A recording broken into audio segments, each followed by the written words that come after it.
Hello and welcome to a training on Integrated Treatment Services, a program of clinical and support options, Friends of the Homeless, a shelter program in Springfield, Massachusetts. Learn about One Shelter's trauma-responsive sheltering programming, combining support for mental health, substance abuse, medical, and housing challenges comprehensively in a housing-first approach. My name is Christy O'Brien, and I'm the Program Director for the Integrated Treatment Services Program.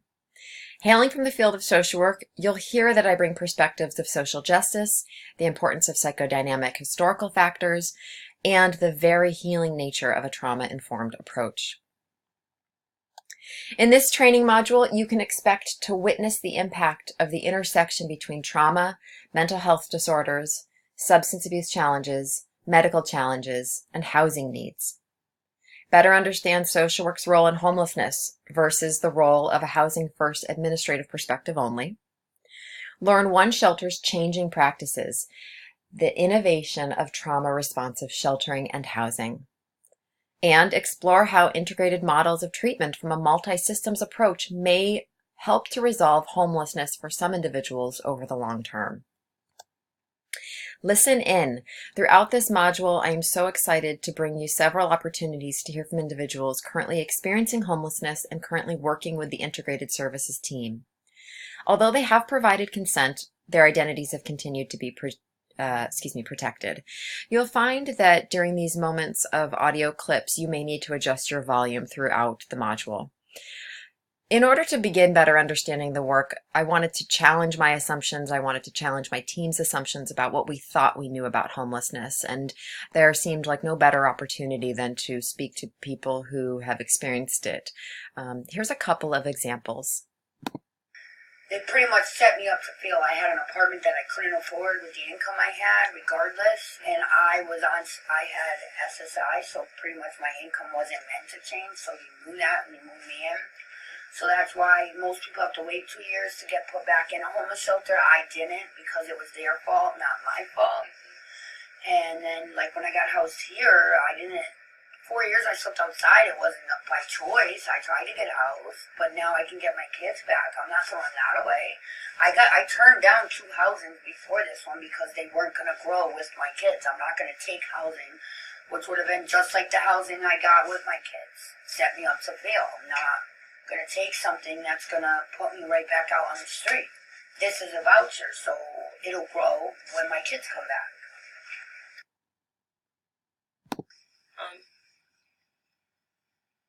I had an apartment one time, and for helping people out, being in, the homeless life, I ended up losing out on everything. But before being homeless, it was pretty good. I worked and I took care of my daughter, and if I didn't work, I would take care of her and take care of my house. But, at least this is here. It's better than being on the street. Starting out at the beginning and better understanding how people entered into this experience felt really important. As you can hear, these are just 2 examples, and as I've learned quite quickly, each individual has a vastly different story from one to the next. But common throughout these voiceovers, what you'll hear is the very profound experiences of challenge and heartache. I want to back up a little bit and really begin to develop a working definition. During this module, we will refer to individuals experiencing homelessness as opposed to homeless individuals or the homeless, as it's not an identity and it's typically not a static event. The next several slides will talk about the experience of homelessness. I wanted to gain a statistical perspective of what homelessness circumstances looked like in the United States. So beginning with who experiences homelessness. According to SAMHSA, or the Substance Abuse Mental Health Services Administration, they assert that there's not one typical profile for persons experiencing homelessness. Often many of us are one paycheck away, for example, or someone may be post-incarceration, perhaps a runaway teen, perhaps someone in early recovery without payment for rent, someone experiencing severe mental illness, perhaps interpartner violence, interpersonal problems, family problems, etc. The range of experiences is vast, and like I mentioned, I've learned really quickly firsthand that assumptions cannot be made. In the United States, on a single night count in 2018, approximated that there were nearly 373,000 people experiencing homelessness, over 88% with chronic patterns, and nearly 38,000. Did I say 88%? 88,000 with chronic patterns, excuse me, and nearly 38,000 with veteran statuses. Massachusetts had approximately 20,000 of these individuals, or 20 in every 10,000. Legally, by state law, the individuals in Massachusetts do not have right to shelter, though families do. So these systems tend to be run pretty separately, pretty differently. The state does provide resources to shelter individuals, but does not dictate shelter functioning. Housing instability has been indicated to stem from lack of payment, eviction, estrangement in families, recent incarceration, recent residential treatment, and housing provided to individuals perhaps too quickly who had been experiencing homelessness, and then without rectifying or treating the original challenges leading to homelessness patterns. It also felt really important to learn what else people were managing. Among individuals experiencing homelessness, it's been statistically indicated that 1 in 10 are also experiencing substance abuse, although anecdotally that number feels quite low. Many can attest to triple diagnostic presentations or individuals simultaneously managing the occurrence of mental health challenges, substance abuse, and medical issues. Finally, again, although statistically only 20 to 33% of men and women have been respectively identified with PTSD symptoms, anecdotally this seems quite low, and most to all individuals we encounter who are experiencing homelessness carry with them trauma histories. Again, an opportunity to listen in. I wanted firsthand accounts of what the intersection of trauma, substance abuse, and homelessness sounded like according to individuals currently in our shelter experience. Here's a few examples. Would you identify yourself as somebody who has a trauma history? Yeah. So what's it like to have trauma while in shelter? Sometimes you get to see other people that have went through kind of the same, and you see how in common or different you are to that person. Or sometimes it makes things a bit more difficult. Sometimes any little thing can trigger something, or other people might not take trauma the same way I do, so they'll probably respond to certain things different. So it kind of makes me feel like sometimes you always have to be on some kind of defense. All the time. Yeah. Just to sort of be here and be safe. Mm-hmm. And just so you could feel safe, and so like you and your things are good, and everything is tight, cordial, and at a balance. Problem with the world. It's just because you're an addict, you must be a bad parent. You must be a bad citizen. You must be a this. Addicts, in all honesty, will give you the shirt off their back because of what they've been through. They'll probably be the first person to bring you back your $100 or your drugs or what you asked for because they want your trust more than anybody else, because they're the most untrusted people in the world. And they're just trying to feel okay. I mean, no, they're trying to fit in. They're trying to have somebody think of them equal.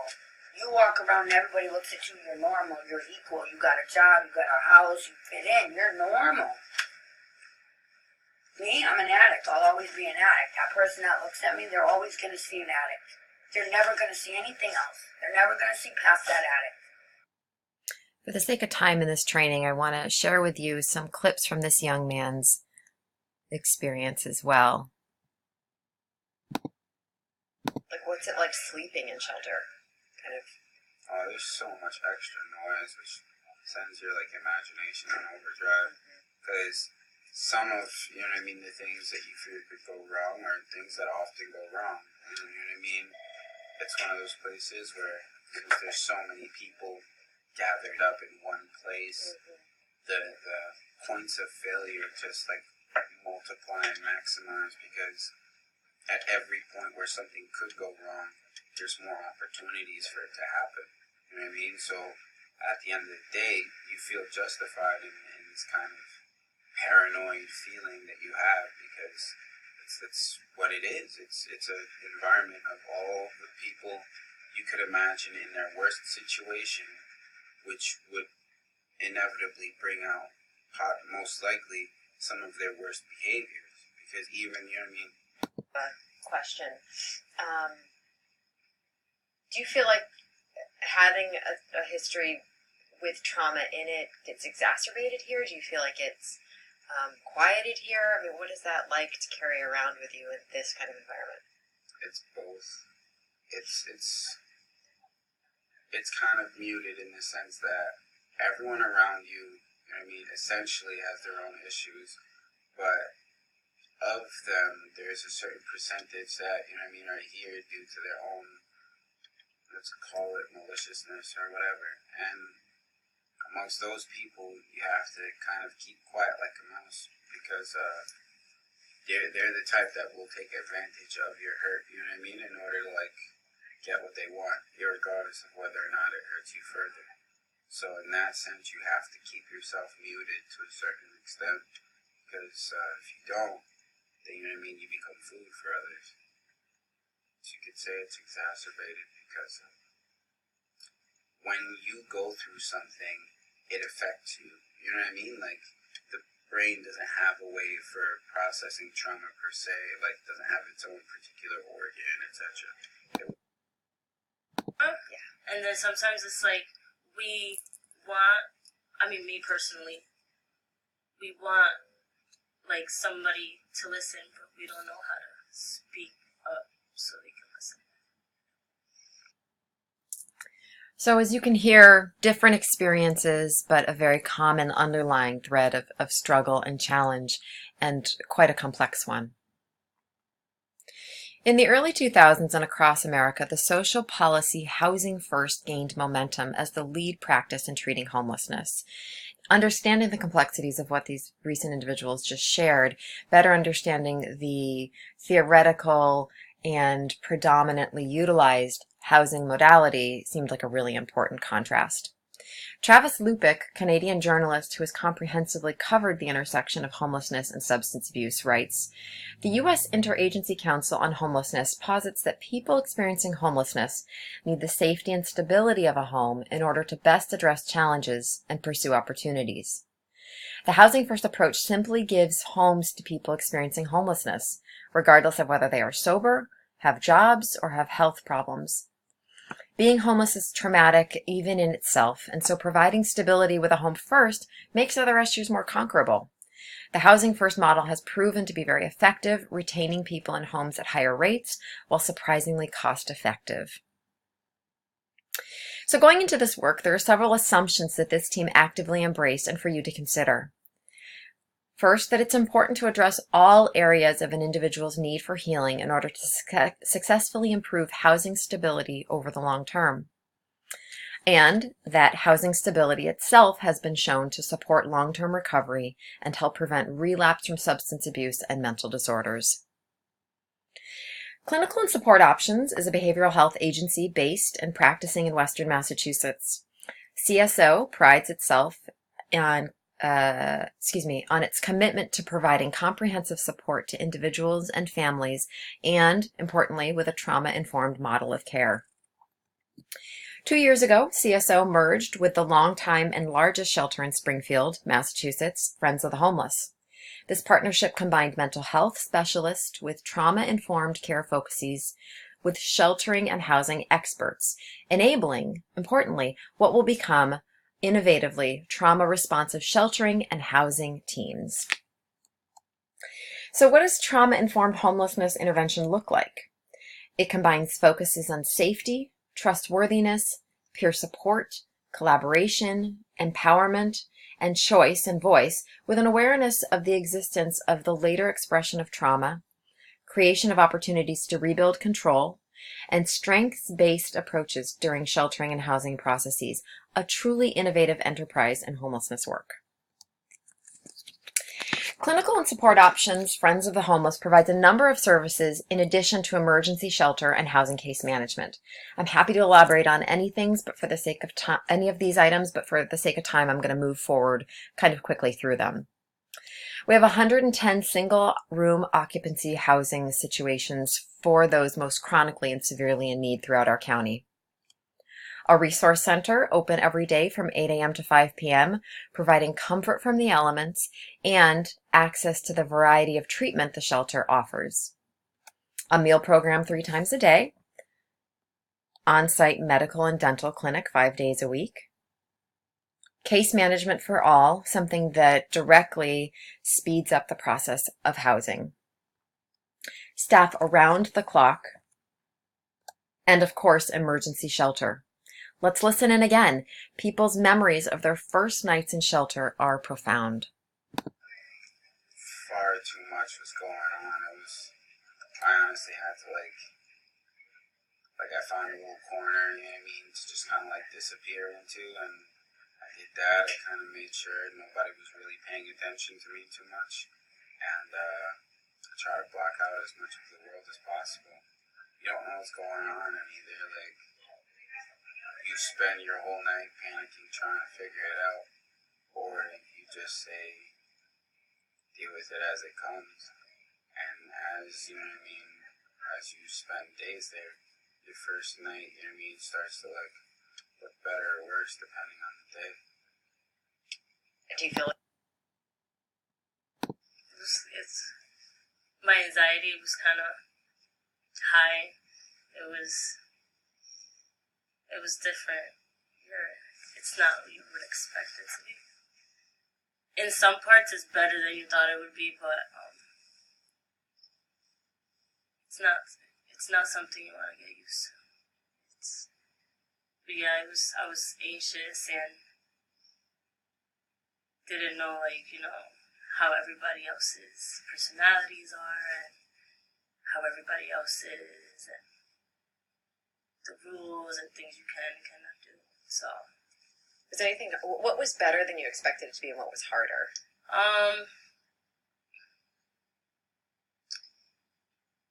Better as in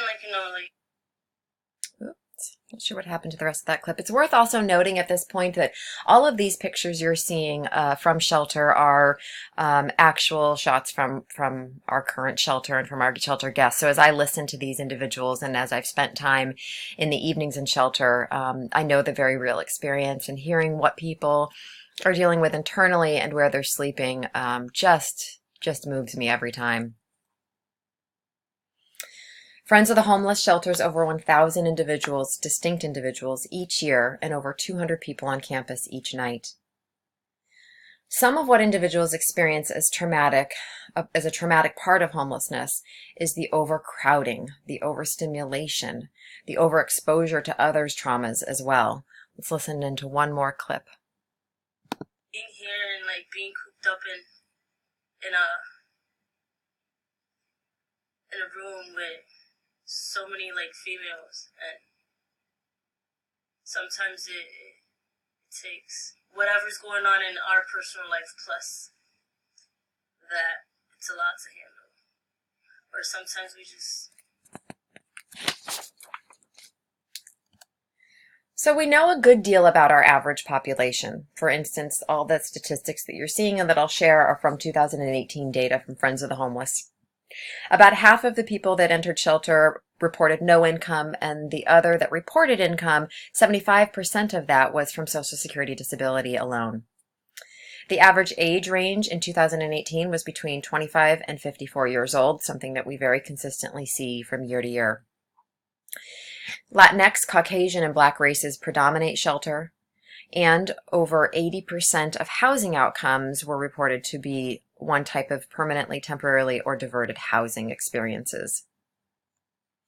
We also know that the majority of those in shelter also present with three needs that present with common mental health challenges. These are listed in actually no particular order, but we see a wide variety of such expressions: mood disorders, anxiety disorders, psychotic disorders, substance use, trauma, and often many of these combined.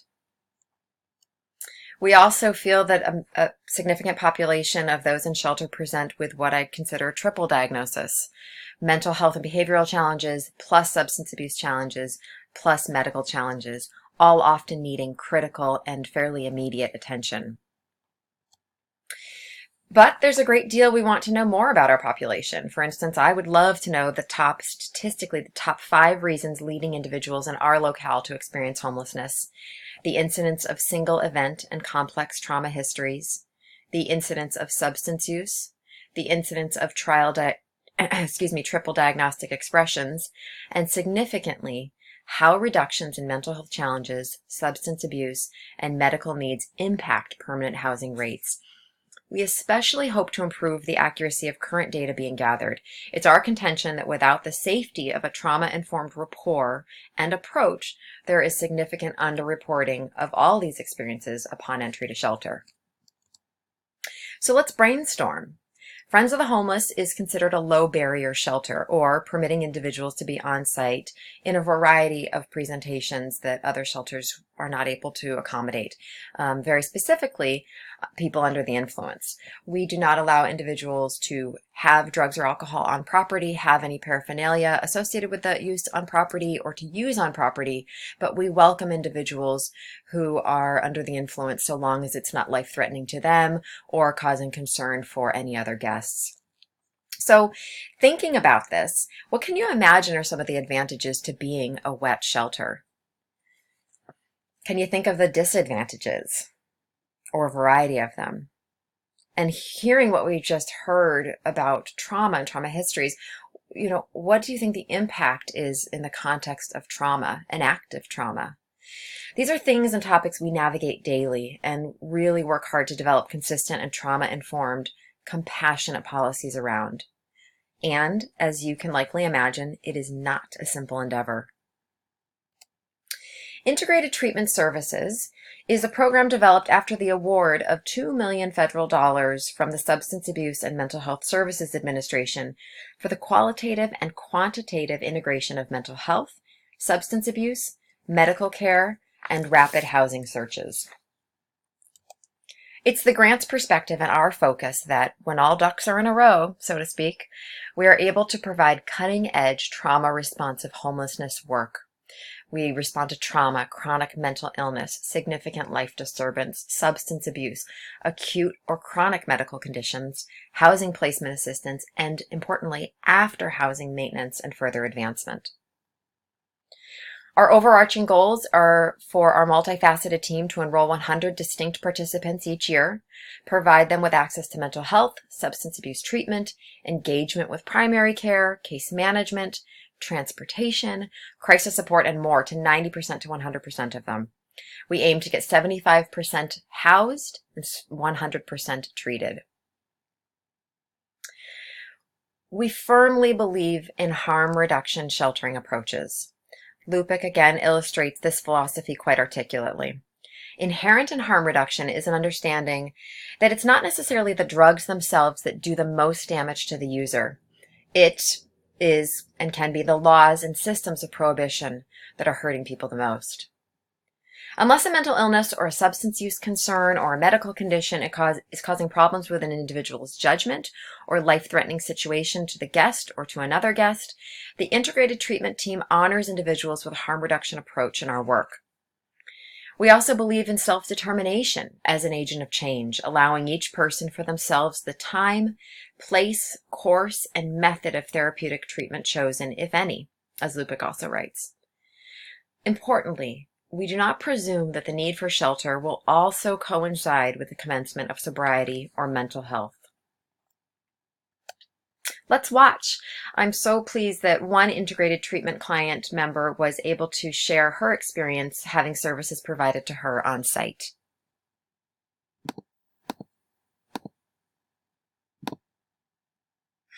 Okay. I'm Heather Fox, and I am staying at Friends of the Homeless here in Springfield, and I came here from another state and to help my son who was here. And since I've been here, I've received a lot of assistance regarding my mental health and seeing psychiatrists and a therapist, and also I'm getting help through the shelter itself. Getting housing assistance and filling out all the information and forms and stuff. And it's really helped me cope with being homeless. The things that we have to do during the day, whether it's regarding recovery, which I am in recovery now. I've been clean 4.5 years. And also just other using art and other means to express ourselves mentally, emotionally, to help ourselves, cope better, and so it's been wonderful, now that CSO has been here. Google Fi. Get $300. No Google. She's been a delight and has worked just so hard and is really doing well. And it was so lovely of her to share her experience. So without knowing everything we want to know about our population's trauma, we know that it exists. And so in the meantime, we're improving our potential for data collection and are responding to it. So that looks like creating safety. We're on site and available clinically 12 hours a day, staff around the clock, but clinical responsiveness, and in particular for crisis situations, available 12 hours from 8 a.m. to 8 p.m. Each day. We're providing outpatient and psychiatric services on site in both English and Spanish, currently without a wait list. Providing support groups, including those on emotional skill expression, on substance abuse, community support building, and drug user harm reduction behaviors. Importantly, we offer transportation daily. This has been an invaluable resource to help people achieve all of these things in addition to housing. Additionally, we're improving informed consent practices for those experiencing homelessness and participating in a great deal of advocacy for improved human rights within our site, community, and across partnering practices. While we cannot often conduct trauma treatment for individuals in a shelter setting due to the need for increased stabilization and sense of safety, we can and are actively improving individuals' sense of autonomy, creating safety each and every day. We're helping them take up space in the world, validating that they are seen, sharing in their story, helping them manage difficult emotions, and days when our team struggles, when we're not tangibly seeing the successes we want to see and seeing the movement forward we want to see. This is something we hold very near and dear, that of course in any of the work that we do in the field, there's lots of moments of importance in just this factor in helping people be seen and know that they're seen and valued, and it comes in very handy in this type of work. So again, while we aim to improve our knowledge of our population's substance use as well, we are supporting those who use every single day. Knowing that rates of use are disproportionately higher than the average population, that heroin and cannabis are the most prominently used drugs in our area, and that rates of fatal and non-fatal overdoses are at critical highs, we can and are responding quite tactically. We're bearing witness, we're engaging with rapport, we're providing acceptance and allowing autonomy and anonymity in decision making. We've also built relationships with area harm reduction practices, inpatient detox centers, step-down treatment centers, and have helped initiate an area opioid coalition. We keep our staff regularly Narcan trained and consistently stocked with Narcan kits. Also vital in our work is supporting surrounding staff. Homelessness work is rife with vicarious trauma, creative overload, burnout. We provide trainings in vicarious trauma. We try to model and support self-care, empower staff around us with harm reduction tools, and attend critical event aftermath debriefings. We cannot best support our guests and our clients without supporting us, ourselves, and their providers. Let's brainstorm again. Now, in a few moments, or certainly save this slide for later to go back to, but I'd love you to take a self-assessment. Where are the points, the important areas of intersection and integration in your work? Where is there that critical overlap that improves efficacy, improves efficiency, improves a holistic and comprehensive approach towards client care? Where is the integration developmentally? Is it young? Is it more seasoned and more routine? Is it an expectation among guests, clients, or is it new and feeling similarly innovative? Where are the stages of acceptance to change among treatment professionals, among staff, among the treatment population?